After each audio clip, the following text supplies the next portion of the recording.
स्वागत है आप सभी का। और आज हम लोग देखते हैं कि आज हम चार्ट में क्या सीख सकते थे और किस तरह से ट्रेडिंग कर सकते थे। आपने अगर ट्रेडिंग किया है तो प्लीज़ यार कमेंट करिए कि आपने आज प्रॉफिट किया है कि नहीं किया, आपने कौन सी मेथड यूज करी है, यानी कि आपने RSI से किया है या फिर मूविंग एवरेज से किया या कैंडल स्टिक से किया है, स्टॉप लॉस हंटिंग से किया। बहुत सारी चीज़ें मैं आपको क्लियर बता चुका हूँ कि किस तरह से आप ट्रेडिंग कर सकते हैं। तो प्लीज़ यार कमेंट करिए, कमेंट नहीं करेंगे तो मज़ा नहीं आएगा। तो यहाँ पर आज देखते हैं हम लोग, मार्केट यहाँ से खुलता है कि एक ग्रीन कैंडल बनाता है।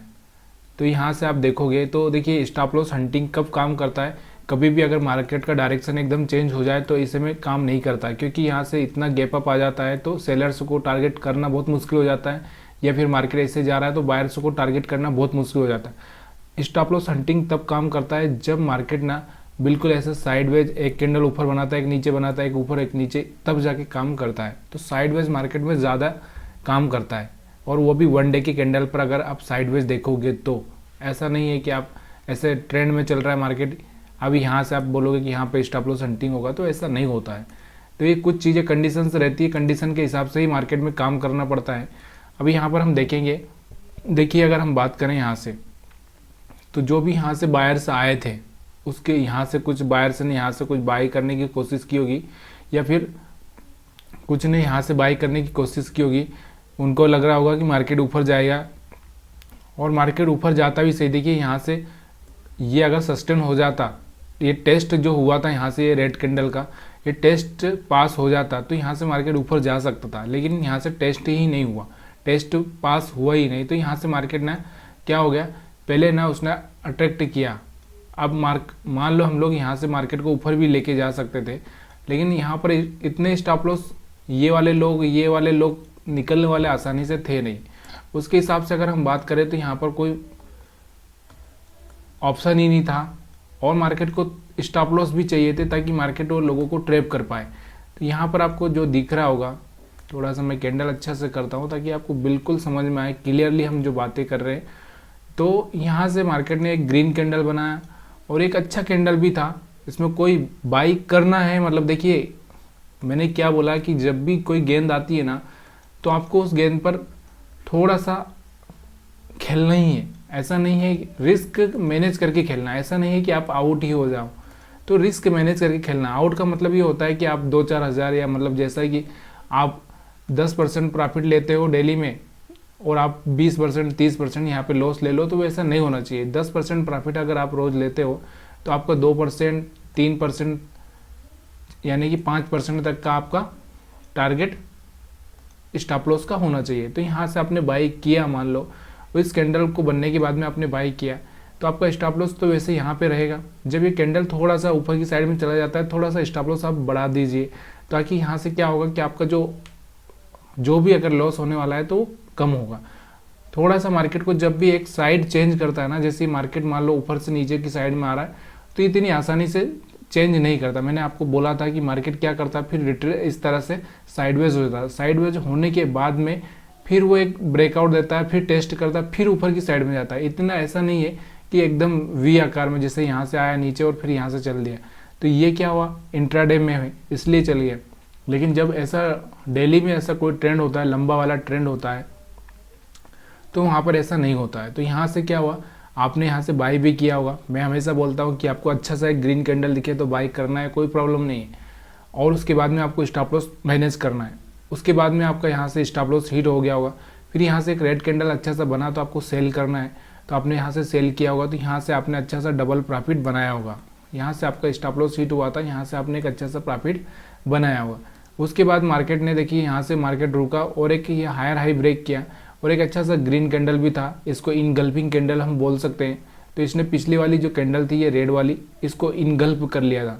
जब ये इनगल्फ कर लिया, और दूसरा क्या, हमारे पास में अब नीचे की साइड में कोई स्टॉप लॉस थे भी नहीं, ऊपर की साइड में स्टॉप लॉस थे, तो यहाँ से आप एक बाइंग कर सकते थे। और बाइंग भी किया होगा तो आपने यहाँ तक, ये जो सेलर्स आए होंगे यहाँ का टारगेट रख के आपने यहाँ पर लोगों को निकाल दिया।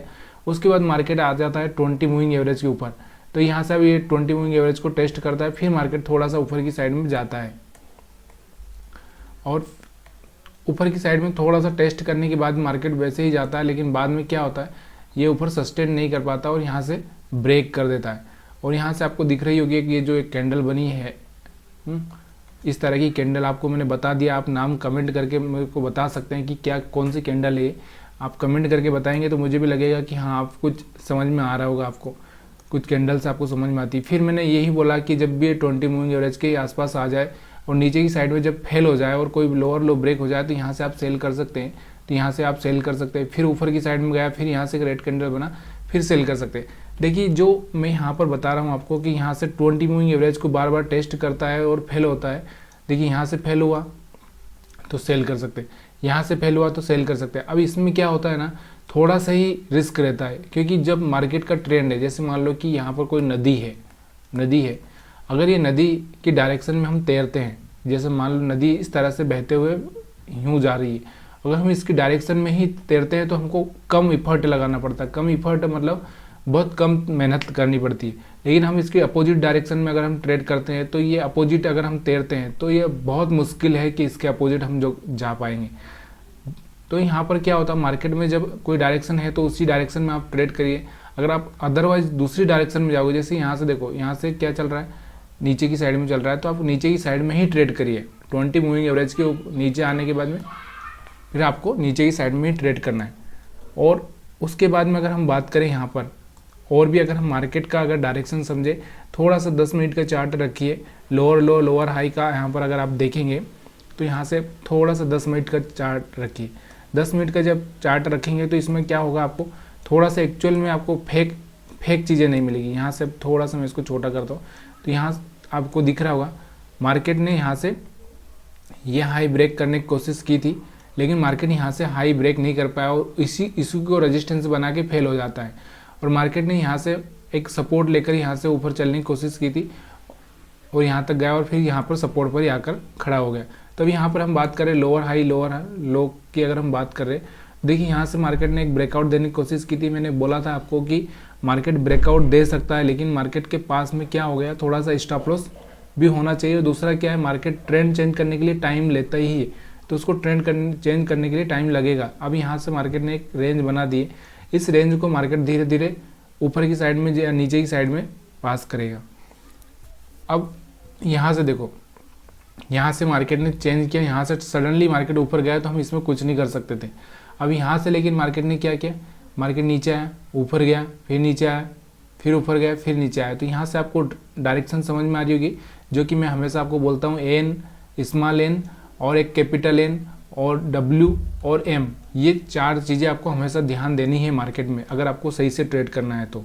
अब हम बात करते हैं बैंक निफ्टी की। बैंक निफ्टी में क्या हुआ, तो बैंक निफ्टी को देख लेते हैं। मेरा चार्ट एनालिसिस का वीडियो बहुत लेट आ रहा है, इसलिए मैं माफ़ी चाहता हूँ। थोड़ा सा समय का प्रॉब्लम हो रहा है मेरे साथ में, इसलिए थोड़ा सा मैं, तो यहाँ पर आप देखोगे इसमें भी अगर हम हायर हाई लो की बात करें तो यहाँ से भी एक ग्रीन कैंडल बनता, लेकिन इसका हाई ब्रेक नहीं कर पाया। जब कोई हाई ब्रेक नहीं कर पाता ना तो वहाँ पे बहुत बड़ी रिस्क हो जाती है, क्योंकि मार्केट अगर ऊपर जाएगा तो हाई ब्रेक करना बहुत ज़रूरी है। और यहाँ से कुछ बायर्स आए होंगे और अगले ही पल उनका स्टॉप लॉस यहाँ पे हिट हो जाता है बैंक निफ्टी में। तो ऐसे में क्या हो गया कि इस कंडीशन में आपको समझना है। देखिए यहाँ से एक कैंडल बनती है और यहाँ से ऊपर जाता है मार्केट, यहाँ से हाई ब्रेक नहीं कर पाता और ये कैंडल ही कितने 700 से लगाकर 950 तक 250 पॉइंट की कैंडल थी। अगर ऐसे में आप रिस्क लोगे तो आप सच में फंस ही जाओगे। तो ऐसा रिस्क आपको कोई लेना नहीं है। आपको यहाँ से जब कोई डायरेक्ट ट्रेंड दिखे, अब यहाँ से देखो, यहाँ से अपना 3 कैंडल वाला स्ट्रेटजी काम कर रहा है, तो यहाँ से आप सेल कर सकते थे। लेकिन इतने बड़े बड़े कैंडल में आपको रिस्क नहीं लेना है। रिस्क वहाँ लेना है जहाँ पे बिल्कुल छोटा हो, जहाँ पे कंफर्म हो। तो यहाँ से एक अच्छा सा रेड कैंडल बना था, आप चाहे तो यहाँ पे सेल करके ये करीबन 750 से लगा के 600, यानी कि 200 पॉइंट का ये भी कैंडल था, 150 से 200 पॉइंट का। तो यहाँ से आप इतना पॉइंट का यहाँ से एक ही कैंडल में मिल जाता। और यहाँ से देखो मार्केट में ग्रीन कैंडल बना है और ये थोड़ा सा इस कैंडल को अगर आप देखोगे तो ये कैंडल किस तरह से, देखिए यहाँ से इस तरह से और यहाँ से इस तरह से, यानी कि एक प्रेग्नेंट लेडी वाला जो कैंडल दिख रहा होगा आपको, ये प्रेग्नेंट लेडी वाला जो कैंडल है, तो ये प्रेग्नेंट लेडी वाला कैंडल यहाँ से बना है। तो ये यहाँ से आप थोड़ा सा रिस्क अगर ले सकते हैं तो यहाँ से आप बाई कर सकते थे। और इसके बाद यहाँ से एक हैमर भी बना था, यहाँ से भी छोटा सा प्रॉफिट आपको देखने को मिलता। अब यहाँ से एक मार्केट का यहाँ से डायरेक्शन समझो, मार्केट ऊपर गया, फिर नीचे आया, फिर ऊपर गया, फिर नीचे आया। यहाँ से एक आपको दिख रहा होगा एम पैटर्न बना और यहाँ से आप सेल कर सकते हैं। फिर मार्केट ऊपर गया, नीचे आया, फिर ऊपर गया। अभी हम 1 2 3 4 कैंडल बन चुके हैं, तो मार्केट में बाइंग करना थोड़ा सा प्रॉब्लम रहेगा। और यहाँ से आप रजिस्टेंस को देखो, यहाँ से रजिस्टेंस, सपोर्ट और रजिस्टेंस से बहुत काम करता है। देखो मार्केट रजिस्टेंस से रिजेक्शन ले रहा है, फिर मार्केट ऊपर रजिस्टेंस को टेस्ट किया, फिर रिजेक्शन लिया, तो फिर यहाँ से एक अच्छा सा सेल यहाँ से आपको मिला होगा।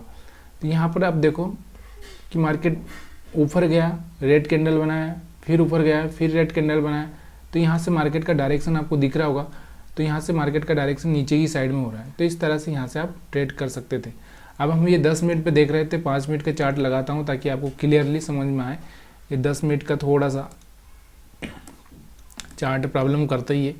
तो यहाँ से 10 मिनट का चार्ट में क्या होता है, थोड़ा सा जितना टाइम फ्रेम बड़ा होता है उतना ही क्लियर व्यू आपको दिखने लगता है। तो यहाँ से देखो हायर हाई ब्रेक किया था इसने, और ऐसी कंडीशन में मार्केट में हम लोग ट्रेड तो कर सकते थे, लेकिन इतना बड़ा हम स्टॉप लॉस नहीं ले सकते। देखिए कोई भी इंसान ना स्टॉप लॉस छोटा, जहाँ छोटा रहे ना वहाँ रिस्क बहुत कम हो जाता है। जब आप अपने आप को प्रोटेक्ट करते हो, लॉस को प्रोटेक्ट कर लोगे तो प्रॉफिट ऑटोमेटिक आएगा। लेकिन अब आप अक्सर यही होता है छोटे रिटेलर के पास में कि वो लॉस को प्रोटेक्ट नहीं कर पाते, वो प्रॉफिट को प्रोटेक्ट करते हैं। जब आप प्रॉफिट को प्रोटेक्ट करोगे तो क्या होता है कि प्रॉफिट छोटा ही लोगे जब प्रोटेक्ट करोगे तो, और लॉस बड़ा हो जाता है। तो यहाँ से मार्केट ऊपर गया, एक अच्छा सा रेड कैंडल सिग्नल मिला, यहाँ से आप सेल कर सकते थे। यहाँ से एक हायर हाई ब्रेक किया, 3 कैंडल वाला हमारा जो स्ट्रेटजी यहाँ से काम भी किया है। उसके बाद में यहाँ से अगर मार्केट का डायरेक्शन भी आप देखोगे तो मार्केट इस तरह से नीचे एन, कैपिटल एन बना रहा है। तो यहाँ से मार्केट में आप ऊपर की साइड में ट्रेड कर सकते थे। उसके बाद यहाँ से टेस्ट किया इसने 20 मूविंग एवरेज को, यहाँ से भी आप कर सकते थे। फिर यहाँ से मार्केट का ट्रेंड चेंज हो चुका है, तो यहाँ से आप सेल कर सकते थे। तो ये सारी चीज़ें ना बिल्कुल आसान लगती है मार्केट का चार्ट बनने के बाद। उससे पहले ना जो हालत होती है, जो बायर से सेलर से होते हैं, उनकी वो खुद ही जानते हैं कि भाई किस तरह से हम लोग यहाँ से, देखिए यहाँ से एक रेड कैंडल बना, आपने यहाँ पे सेल कर दिया और तुरंत अगली बार में आपका स्टॉप लॉस हिट हो गया, फिर से आप हिम्मत नहीं हुई होगी और फिर यहाँ पे मार्केट नीचे की साइड में आया। तो देखिए ये सब चलता ही रहेगा, इसमें कोई भी प्रॉब्लम नहीं है। अगर आप मार्केट की दुनिया में हो, शेयर मार्केट में हो और इंट्राडे में हो, तो लॉस प्रॉफिट ये सब होता रहेगा। लेकिन आपको सबसे पहला डिसीजन यही है कि देखिए गेंद आ रही है तो गेंद को आपको मारना है। अगर नहीं मारोगे तो गेंद छूट जाएगी, जब गेंद छूट जाएगी तो कोई मतलब नहीं रहेगा इन चीज़ों का। तो यहाँ से आपको दिख रहा होगा, यहाँ से आप कैंडल को भी एनालिसिस करिए किस तरह के कैंडल दिख रहे हैं। यहाँ से एक रेड कैंडल अच्छा सा दिख रहा है, उसके बाद में यहाँ से अगर आप देखोगे तो यहाँ पे एक रेड कैंडल दिख रहा था, यहाँ पे भी एक अच्छा सा सेलिंग प्रेशर दिख रहा है, यहाँ से सेलिंग प्रेशर दिख रहा था, लेकिन यहाँ से रिजेक्शन ले लिया इसने। अब इसके बाद में हम लोग यहाँ पर ये देखते हैं कि कल हम लोग कैसे ट्रेड कर सकते हैं, क्योंकि एक ही वीडियो में अभी मैं सब बना दे रहा हूँ ताकि इतना प्रॉब्लम आपको भी ना आए। कि तो यहाँ से कल आप किस तरह से ट्रेड कर सकते हो। यहाँ से आपको स्टॉप लॉस देखना है कि स्टॉप लॉस कहाँ पे है। स्टॉप लॉस अगर हम देखें तो सेलर्स के थोड़े से ऊपर ही साइड में और बायर्स के तो है ही नहीं। और निफ्टी 50 में अगर हम देखें तो यहाँ पर निफ्टी 50 में आप देखोगे, निफ्टी 50 में अगर आप देखोगे तो यहाँ पर आप देखो तो इसमें भी ऊपर की साइड में, नीचे की साइड में कोई स्टॉप लॉस है नहीं। तो थोड़ा सा ऊपर की साइड में आप टारगेट लेके चल सकते हो, लेकिन मार्केट का कंडीशन कैसा होगा उसके हिसाब से आपको देखना है। तो ये वीडियो देखने के लिए आप सभी का बहुत बहुत धन्यवाद। आज थोड़ा सा कुछ रहा है, PSU बैंक के तो फिर से आज बहुत कमाल कर चुके हैं। 2 दिन की गिरावट में आज उन्होंने बहुत अच्छा सा दिया है। यहाँ पर अगर आप देखोगे तो कैनरा बैंक के अगर हम बात करें, कैनरा बैंक में यहाँ पर आप देखोगे तो क्या हुआ है। कैनरा बैंक यहाँ पर देखो 300 एक अच्छा सा मोमेंट यहाँ पर इसने दिया है। ऐसे बहुत सारे स्टॉक्स हैं जो आज चले हैं, PSU बैंक वाले यहाँ पर आप देख सकते हो। तो यहाँ से इसने एक अच्छा सा मोमेंट दिया है, रेजिस्टेंस से लेके 2 दिन की गिरावट का इस पर कोई असर नहीं हुआ था, थोड़ा सा ही असर हुआ। तो ये सारी चीज़ें धीरे धीरे आपको समझ में आने लगेगी कि कौन सा सेक्टर में आपको बाई करना है, कौन से में नहीं करना है। ऑटो में आज थोड़ी सी बाइंग हुई है, मीडिया में कल भी थोड़ी सी बाइंग थी, आज भी थोड़ी बाइंग है। और अगर हम बात करें तो बाकी तो धीरे धीरे सब सेक्टर थोड़े रेडी चल रहे हैं, लेकिन आज फिर भी ओवरऑल अगर हम देखें तो मार्केट में थोड़ा सा बाइंग हुई है। तो आप सभी का वीडियो देखने के लिए बहुत बहुत धन्यवाद। कोई आपका सुझाव हो, कोई कमेंट हो तो आप मेरे को बता सकते हैं। और ये वीडियो कैसा लगा ये ज़रूर बताइएगा यार, बिना इसके मज़ा नहीं आता है। देखिए अभी भी यहाँ पर आप देखोगे तो देखो, मैंने हमेशा कल ही बोला था आपको कि ये 20 मूविंग एवरेज को टेस्ट कर सकता है। तो यहाँ पर 20 मूविंग एवरेज को टेस्ट इसने किया था। देखो यहाँ से अगर आप देखोगे तो इसको थोड़ा सा यहाँ से मार्केट किया हुआ था, यहाँ से ही टच होके, यहाँ से टच होके अप हुआ था और फिर वापस नीचे आ गया। यानी कि यहाँ पर इसको टेस्ट कर रहा है। जब ये टेस्ट कर लेगा तो यहाँ से एक ग्रीन कैंडल बना, थोड़ा सा अच्छा सा रैली आ सकता है। ऐसे अगर हम बैंक निफ्टी में देखें तो बैंक निफ्टी में क्या हुआ, बैंक निफ्टी में भी ये देखो यहाँ से मार्केट ऊपर से ही नीचे जाके, ऊपर जाके फिर नीचे आया है। तो कहीं ना कहीं प्रेशर देखने को मिल रहा है, लेकिन यहाँ से थोड़ा सा आपको दिख रहा होगा एक सपोर्ट ले रहा है, एक सपोर्ट बना रहा है। सपोर्ट बना के मार्केट थोड़ा सा ऊपर की साइड में हो सकता है। कल के लिए थोड़ा सा एक बाइंग का दिख सकता है, और ये तो हम लोग कल ही तय करेंगे कि किस तरह से मार्केट ओपन होता है, क्या होता है, उसके हिसाब से सारी चीज़ें होगी। लेकिन अभी तो यहाँ पर जो कैंडल दिख रहा होगा आपको, एक इन्वर्टेड हैमर दिख रहा होगा। यहाँ से आपको देखो, यहाँ से इन्वर्टेड हैमर दिख रहा है, या हम इसको बोल सकते हैं शूटिंग स्टार जैसा कैंडल दिख रहा है। ये कभी तभी काम करेगा। देखिए ये 4 कैंडल बन चुके हैं, तो ये इतनी आसानी से काम करने वाला नहीं है। लेकिन फिर भी अगर इसका लो ब्रेक होता है तो थोड़ा ये मोमेंटम नीचे की साइड में दिखा सकता है, और उसके बाद में नीचे की साइड में दिखा के फिर ऊपर की साइड में आ सकता है। अगर ये यहाँ टॉप पर बनता तो ये ज़्यादा बेटर काम करता है, लेकिन ये यहाँ पर बनाया तो इसलिए थोड़ा सा काम करने का इसका चांस कम है। और दूसरा क्या है, यहाँ पर अगर मैंने कल ही बात की थी आपको कि यहाँ से एक सपोर्ट आपको दिख रहा होगा, तो यहाँ से एक सपोर्ट पे आ चुका है मार्केट। यहाँ पर आप देखोगे तो यहाँ से एक सपोर्ट पर काम कर रहा है। यहाँ पर मैंने ये कुछ सपोर्ट कल बताया था आपको यहाँ पर, तो ये सपोर्ट पर तो काम कर ही रहा है। और उसके बाद में अगर हम निफ्टी 50 में देखेंगे तो यहाँ पर भी वो सपोर्ट पर काम कर रहा है। तो जो भी लॉन्ग व्यू लेकर चल रहे हैं वो बाइंग में जा सकते हैं, इसमें कोई प्रॉब्लम नहीं है। यहाँ पर हमने कल देखा था कि यहाँ पर निफ्टी 50 का सपोर्ट ये था, मैंने बताया था आपको कि जब कल का स्विंग हाई जो था, इसका स्विंग हाई इसका ही सपोर्ट था। उसके बाद में ये वाला सपोर्ट बन रहा है 19,600 का, तो 19,600 पे आसपास आप बाइंग कर सकते हैं। उसके बाद में अगर हम देखेंगे तो अगर ये सब ब्रेक हो जाता है तो यहाँ पे 19,300 का सपोर्ट रहेगा निफ्टी 50 में। तो आप सभी का वीडियो देखने के लिए एक बार फिर से बहुत बहुत धन्यवाद। आपके कमेंट का मुझे इंतज़ार है।